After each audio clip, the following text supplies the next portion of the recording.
আসসালামু আলাইকুম প্রিয় বন্ধুরা, সেবা সংঘের টিম মেম্বারদের নিয়ে আমরা আজকে আছি চেয়ারম্যানের মোড়, জনজনিয়া রামপাল বাগেরহাট। আমার পাশে যে ভাইটিকে দেখতে পাচ্ছেন, ভাইটি মানসিক ভারসাম্যহীন রোগী।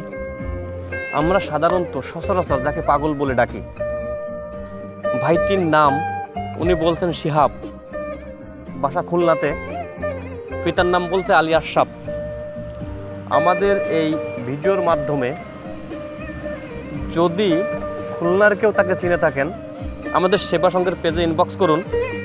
সেবা সংঘ টিম চেষ্টা করবে তার বাড়ি অবধি পৌঁছে দেওয়ার। তো বন্ধুরা, আপনারা যারা অর্থ দিয়ে আমাদের সহযোগিতা করছেন, আপনাদের এই অর্থ সহযোগিতায় আমাদের এই কাজগুলো পরিচালিত হচ্ছে 2025 সাল থেকে। তো আপনাদের অন্তরস্থল থেকে ধন্যবাদ জানাই, কারণ কেউ না কেউ এই সেবামূলক কাজের হাল ধরবে। কেউ অর্থ দিয়ে, কেউ শ্রম দিয়ে, কেউ মেধা দিয়ে, কেউ বুদ্ধি দিয়ে। আজকে আমাদের বেরোনোর মূল উদ্দেশ্য হলো শীত আগত।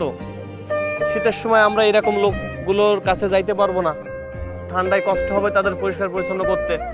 হয়তোবা আমাদের আজকে আগামীতে আর 2-4 দিন পরে বা 10 দিন পরে আবার বের হব, যাতে শীতের সময় তাদের কষ্ট না হয়, সেই চিন্তাটা মাথায় রেখে আমাদের সেবা সংঘের টিম মেম্বারদের নিয়ে আজকে বের হওয়া। আমাদের আজকে গন্তব্য কয়লা টু মংলা। ইতিমধ্যে আমরা জনজনিয়া চেয়ারম্যানের মোড়ে দুজনকে পেয়েছি।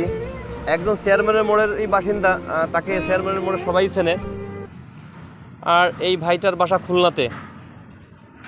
তো দেশ এবং প্রবাস থেকে আমাদের এই ভিডিওগুলো যারা দেখবেন, আপনাদের একটা শেয়ারের মাধ্যমে হলে হয়তো তার আত্মীয় স্বজনের কাছে পৌঁছাইতে পারে।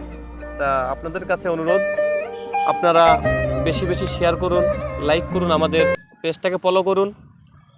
ইনশাল্লাহ রামপাল, মোংলা এবং বাগেরহাটে